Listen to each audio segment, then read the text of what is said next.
Hello everyone, welcome again to fine art study. Last video में हमने computer graphics की जो थ्योरी है वो पढ़ी थी, उसके महत्वपूर्ण शब्द, कब स्टार्ट हुआ, किसने स्टार्ट किया, तो ये सब चीज़ें, और उन्हीं से संबंधित जो है आज के वीडियो में हम उसके क्वेश्चन आंसर, स्पेशली जो PYQ है वो करेंगे। ये सभी जो क्वेश्चन है ये हाल फिलहाल के जितने भी DSSB के एग्ज़ाम्स हुए हैं उनमें आए हुए हैं। ये जो टॉपिक है ये थोड़ा सा नया भी है और साथ ही थोड़ा सा टफ भी है, क्योंकि इंडियन आर्ट के हम यूज़ टू हैं, ठीक है, उसे हम पढ़ते रहते हैं और एग्ज़ाम्स में आपको 80% वही हमें देखने को मिलती है। तो ये जो टॉपिक है इसको प्रीवियस ईयर क्वेश्चन देखने के बाद आपको थोड़ा सा आइडिया लग जाएगा कि क्वेश्चन किस तरह से पुट किए जाते हैं, ठीक है। तो देखते हैं, फर्स्ट क्वेश्चन है हमारा, इमेज प्रोसेसिंग के लिए टूल और सॉफ्टवेयर के संदर्भ में ERDAS डैश के लिए सामान्यतः उपयोग किए जाने वाला सॉफ्टवेयर है।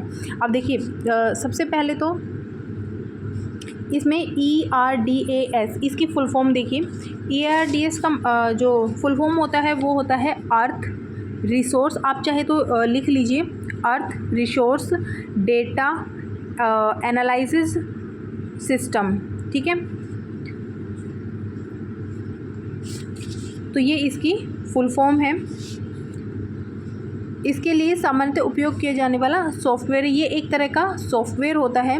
तो इसमें बताना है कि कौन सा सही है, संख्यात्मक विश्लेषण या फिर रिमोट सेंसिंग पैकेज। तो इसका जो राइट आंसर है वो हो जाएगा रिमोट सेंसिंग पैकेज। नेक्स्ट है, in the context of computer graphic the I in GUI stand for which of the following. तो GUI की फुल फॉर्म आपने पढ़ी होगी, ग्राफिकल यूज़र इंटरफेस, ठीक है। तो इसमें आपको बताना है, GUI की फुल फॉर्म है ग्राफिकल यूज़र इंटरफेस। तो इसमें आपसे I का मतलब पूछा है, तो I का मतलब हो जाएगा इंटरफेस। उसके बाद नेक्स्ट है, which of the following application area are influenced by computer graphic. तो इनमें से कौन सा एरिया है जो कि कंप्यूटर ग्राफिक से इन्फ्लुएंस्ड है यानी प्रभावित है। फ़ोटो एडिटिंग, सिमुलेशन और इमेज प्रोसेसिंग। तो फ़ोटो एडिटिंग आपको पता है, फ़ोटो एडिटिंग क्या होती है, ठीक है, मतलब जिसमें फ़ोटो को एडिटिंग करना, ठीक है, उसमें कुछ भी जोड़ना, उसमें कुछ भी मतलब अपनी तरफ से चेंज करना, तो ये सब कंप्यूटर ग्राफिक्स में ही होता है। कंप्यूटर में ही हम कर सकते हैं, कंप्यूटर में अलग अलग जो हमारे सॉफ्टवेयर हैं उनसे, ठीक है। उसके बाद एक वर्ड है सिमुलेशन। सिमुलेशन का अर्थ होता है कि हार्डवेयर में एक डिज़ाइन बनने से पहले विभिन्न डिज़ाइंस का परीक्षण करने के लिए इस सॉफ्टवेयर का यूज़ किया जाता है। मतलब कि जब हम कोई भी फाइनल एक डिज़ाइन बनाते हैं उससे पहले हम अलग अलग तरह के जो लेआउट्स बनाकर देखते हैं एक तरह से, ठीक है। तो मतलब देखना कि इनमें से हमने जैसे 4-5 लेआउट्स बना लिए कि इनमें से कौन सा अच्छा लगेगा, तो वो सब जो है वो इस सॉफ्टवेयर में होता है। उसके बाद इमेज प्रोसेसिंग, तो इन तीनों का ही यूज़ जो है वो कंप्यूटर ग्राफिक्स के अंतर्गत होता है। ये तीनों ही मतलब इसी के अंतर्गत आते हैं। नेक्स्ट है, in the context of principle of print making the DTP stand for which of the following terms. तो DTP की फुल फॉर्म हमने पढ़ी थी कि डेस्कटॉप पब्लिकेशन। इसमें आपको बताना है P का जो मतलब है वो क्या होता है, तो ये हो जाएगा पब्लिशर या पब्लिकेशन, ठीक है। नेक्स्ट है, in the context of visual art. अच्छा, ये क्वेश्चन थोड़ा सा टेक्निक से आ गया है, चलो देख लीजिए इसको भी। In the context of visual art clay objects can be prepared using which of the following techniques. तो इनमें बताना है कि कौन सी टेक्निक्स का यूज़ करके क्ले जो मॉडलिंग है वो हम करते हैं। तो व्हील टर्न पोट्री बिल्कुल, और हैंड मॉडलिंग। तो व्हील टर्न का मतलब जो व्हील चक्र होता है ना, वो जो चाक होता है, ठीक है, कुम्हार का चाक जो होता है, तो उसका पोट्री का यूज़ करके भी हम इसको बनाते हैं। मतलब इस चाक का यूज़ करके भी हम पोट्री बनाते हैं और हाथ से भी हम बनाते हैं, तो दोनों ही राइट हैं। उसके बाद एक क्वेश्चन है कि ग्राफिक डिज़ाइन के मूल तत्वों के संदर्भ में डैश रंग का एक विशिष्ट गुण है जिसके द्वारा किसी रंग विशेष की पहचान की जाती है। तो ये हो जाएगा रंगत।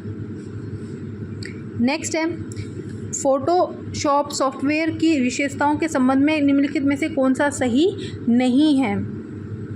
तो सुंदर चित्र बनाने पर फोकस करता है, ठीक है। और JPEG तथा GIF ग्राफिक फॉर्मेट तक ही सीमित है, बिल्कुल नहीं, ठीक है। ये सिर्फ इन्हीं फॉर्मेट्स पे काम नहीं करता है।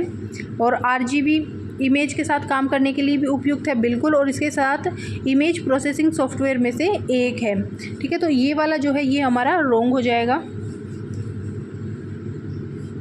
नेक्स्ट है following software application means using tools that create objects such as square, circle, line, text which the program treat as distinct unit। तो इनमें बताना है कि इनमें से मतलब जो सॉफ्टवेयर है उनमें ऑब्जेक्ट्स में हम किन किन का सर्कल, स्क्वायर, लाइंस, इन सब का यूज़ करके हम जो प्रोग्राम है, जो ऑब्जेक्ट है वो हम बना सकते हैं। तो ड्राइंग और पेंटिंग इन दोनों में से बताना है कौन सा, तो ये हो जाएगा ड्राइंग, ठीक है। क्योंकि देखिए जब हम ड्राइंग है वो हम कंप्यूटर में करते हैं, ठीक है। जो हमारे कंप्यूटर ग्राफिक है तो उसके अंदर जो सॉफ्टवेयर है उसमें हम सिर्फ ड्राइंग कर सकते हैं। पेंटिंग जो है वो क्या होती है, जब हम हाथ से कुछ ड्रॉ करते हैं कलर्स वगैरह का यूज़ करके, तो वो पेंटिंग के अंतर्गत आता है, ठीक है। इसलिए इसका फर्स्ट जो है वो राइट हो जाएगा।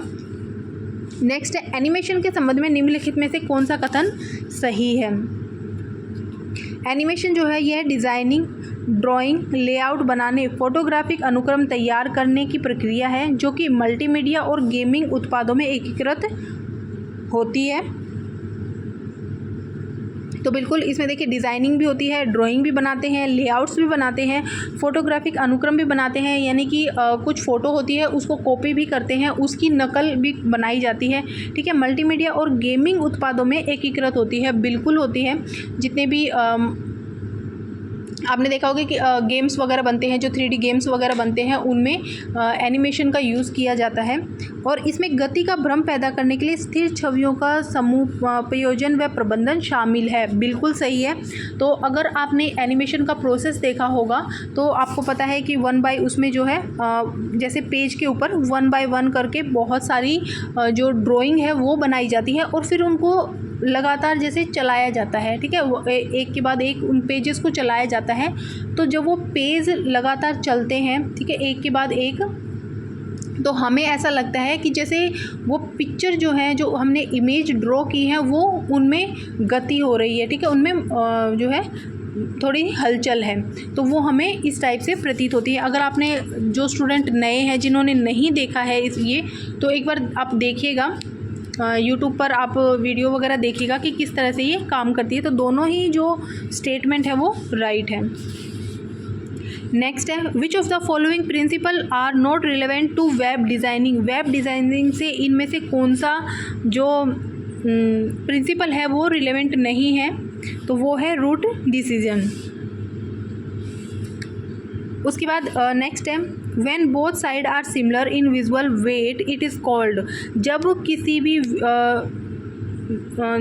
कुछ भी हम ड्रॉ करते हैं तो उसमें अगर दोनों साइड सेम है तो उसे हम क्या बोलेंगे, ये हमने पढ़ा हुआ है। जब हमने प्रिंसिपल पढ़े थे तो हमने आपने पढ़ा होगा कि मान लो हमने यहाँ पर कुछ भी ड्रॉ किया, ठीक है, हमने यहाँ पर कुछ भी इस तरह से ड्रॉ किया, तो अगर हम इसको ऐसे डिवाइड कर देंगे, ठीक है, तो ये हमारा क्या होगा कि ये वाला पार्ट भी हमारा बिल्कुल सेम है और ये वाला पार्ट भी हमारा बिल्कुल सेम है।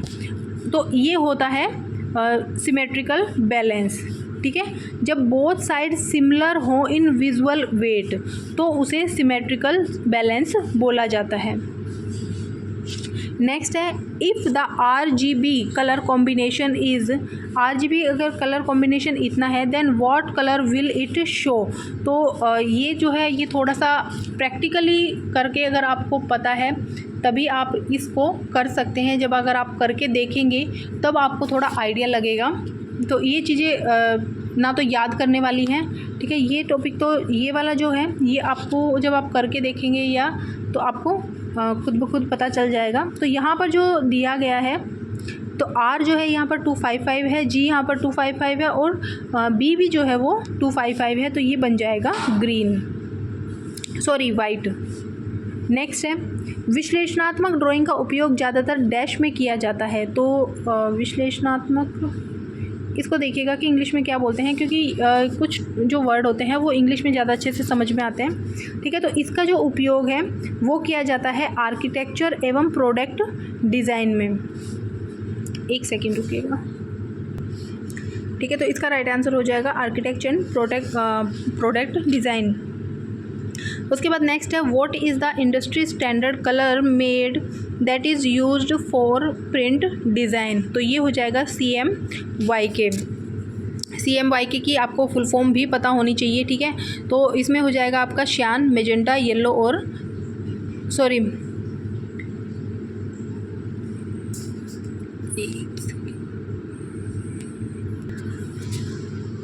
ओके, तो CMYK, तो CMYK में श्यान, मेजेंटा, येलो और की में आपका हो जाएगा, इसे आप ब्लैक भी बोल सकते हैं।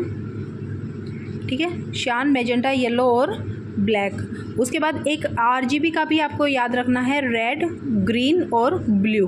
तो ये तीनों ही आपको तीनों ही ये वाले और चारों ये वाले ये कलर आपको याद रखने हैं।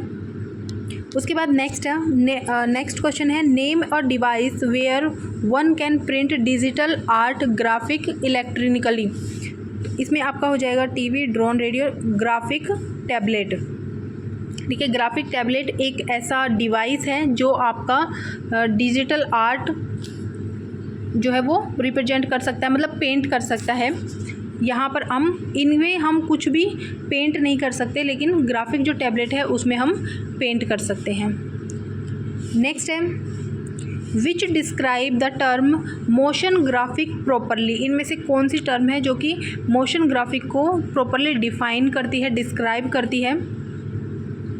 एडिट जस्ट द ऑडियो और वीडियो नहीं, capture the video from device the camera phone, encode video format to add motion to the video. ओ अच्छा, देखिए इसमें बताया गया है कि इनमें से बताना है कि कौन सा जो ग्राफिक है उसमें the term motion graphic properly, इनमें से कौन सा जो है वो बिल्कुल अच्छे तरीके से जो मोशन ग्राफिक है उसको रिप्रेजेंट कर रहा है, उसकी सही से डेफिनेशन है। तो देखिए इसमें बताया गया है कि सबसे पहला जो है ये सिर्फ ऑडियो और वीडियो इन दोनों को ही ये एडिट कर सकता है, तो बिल्कुल नहीं।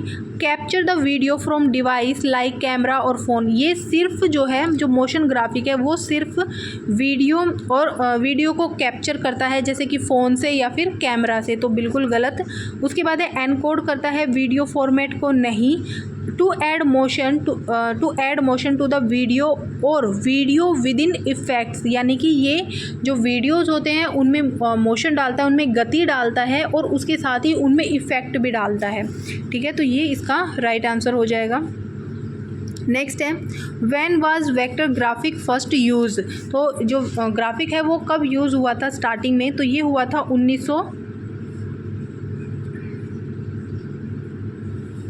1960 में हुआ था, 1960 एंड 70।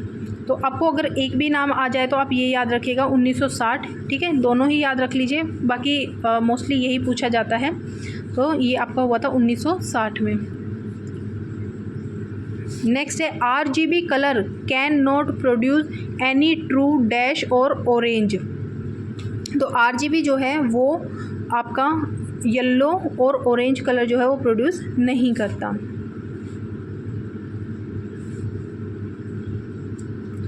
नेक्स्ट है are vector graphic different than bitmap graphics. तो जो एरे वेक्टर ग्राफिक है वो डिफरेंस कैसे है बिटमैप ग्राफिक से, तो ये बताना है। तो यहाँ हम ये थ्योरी को रहने दीजिए, आप यही वाला देख लीजिए। यस कि हाँ ये अलग है। ठीक है, कैसे? When an image is created in adobe Illustrator, जब भी हम कोई इमेज जो है वो कोरल ड्रॉ में या फिर एडोब इलस्ट्रेटर में क्रिएट करते हैं, बनाते हैं, it is called vector graphic. ठीक है, इनकी डेफिनेशन आप लिख लीजिए कि वेक्टर ग्राफिक क्या होता है और बिटमैप ग्राफिक क्या होता है। तो जब भी हम कोई इमेज क्रिएट करते हैं कोरल ड्रॉ में तो उसे बोला जाता है vector graphic. And when you create an image in a program like Adobe Photoshop you are creating a bitmap.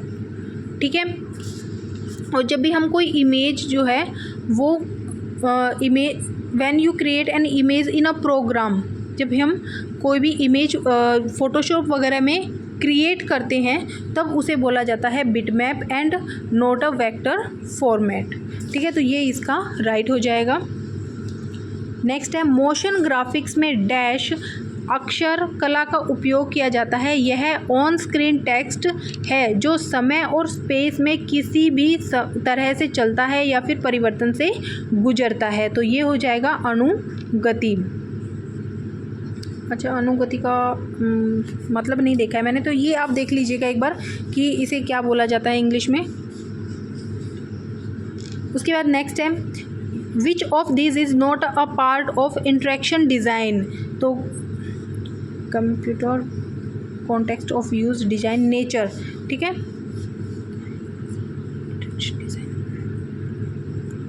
अच्छा, इंटरेक्शन डिज़ाइन का जो पार्ट नहीं है वो बताना है, तो ये है नेचर है जो वो नहीं है। ठीक है, इसमें नहीं पूछा है नॉट अ पार्ट, तो नेचर इसका पार्ट नहीं है। बाकी कंप्यूटर कॉन्टेक्स्ट ऑफ यूज़ और डिज़ाइन ये तीनों ही हैं, नेचर नहीं है। तो ये तो थे जो PYQ हैं वो जो आए हुए हैं, और कुछ क्वेश्चंस जो हैं जो इनसे बन सकते हैं तो वो भी हम देख लेते हैं। तो देखिए इनमें फर्स्ट क्वेश्चन है हमारा, in modern era any art work of printing can be prepared and designing and page setting of any type of art work can be accomplished through.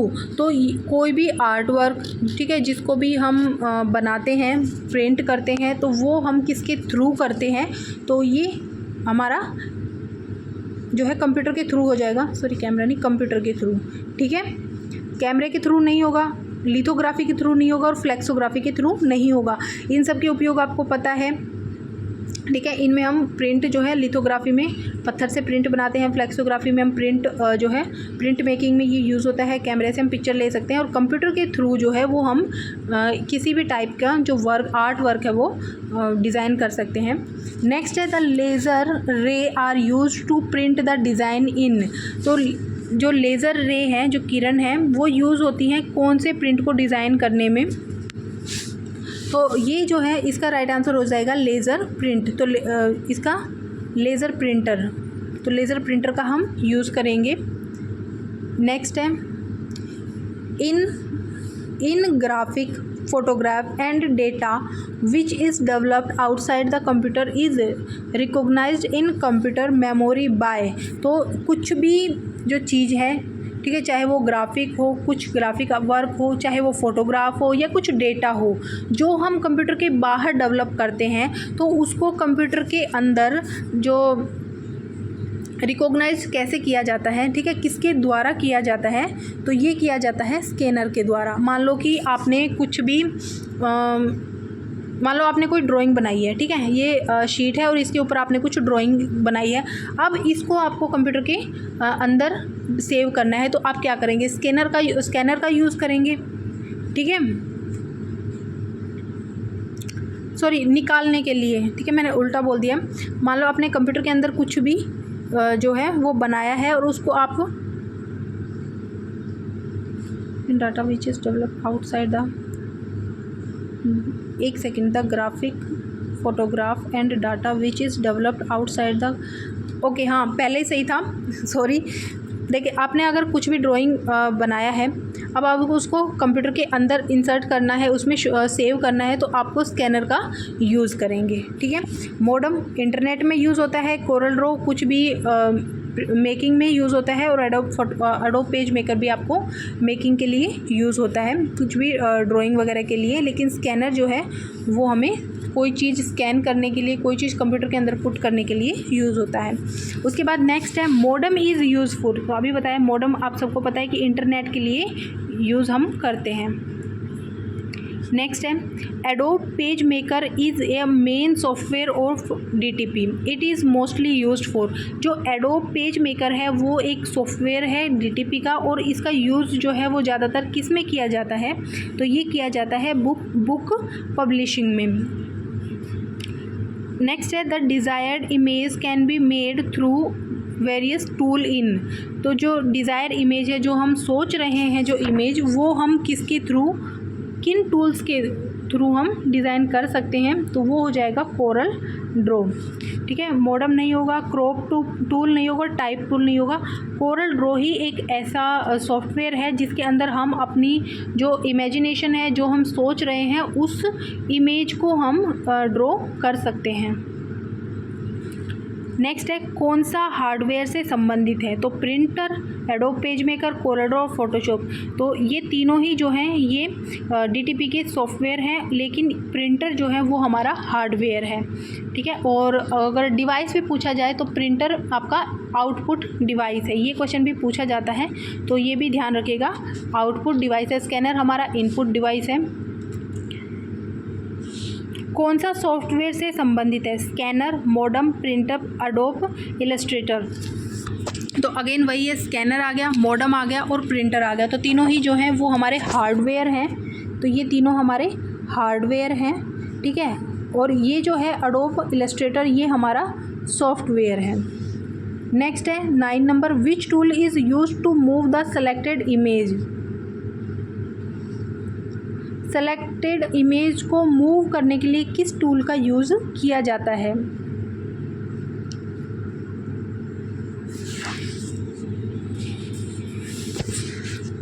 Rotate tool, scale tool, graph tool, reflect tool. अच्छा देखिए, move करने के लिए, okay ठीक है, move करने के लिए हम रोटेट टूल का यूज़ करेंगे। स्केल मापने के लिए, ग्राफ भी नहीं, रिफ्लेक्ट भी नहीं, तो ये हो जाएगा रोटेट। उसके बाद नेक्स्ट है the size and angles of the selected image are reorganised through.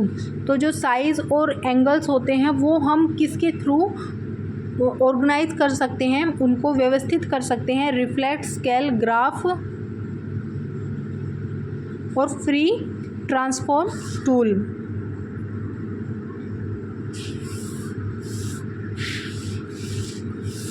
तो द साइज एंड एंगल्स, तो ये हो जाएगा आपका scale tool. Option number B इसका राइट हो जाएगा। ठीक है, तो ये थे हमारे कंप्यूटर ग्राफिक्स से संबंधित कुछ क्वेश्चंस PYQ और कुछ क्वेश्चंस जो बन सकते हैं। ठीक है, ये आपको आइडिया लग जाएगा कि किस किस टॉपिक से, किस किस वर्ड से क्वेश्चन बनते हैं, किस तरह से क्वेश्चन पूछे जाते हैं। ठीक है, और कोशिश करेंगे कि आगे भी हम जो इनके PYQ हैं वो हम सोल्व करें, और अपने दोस्तों के साथ ज़रूर शेयर कीजिएगा। Thank you.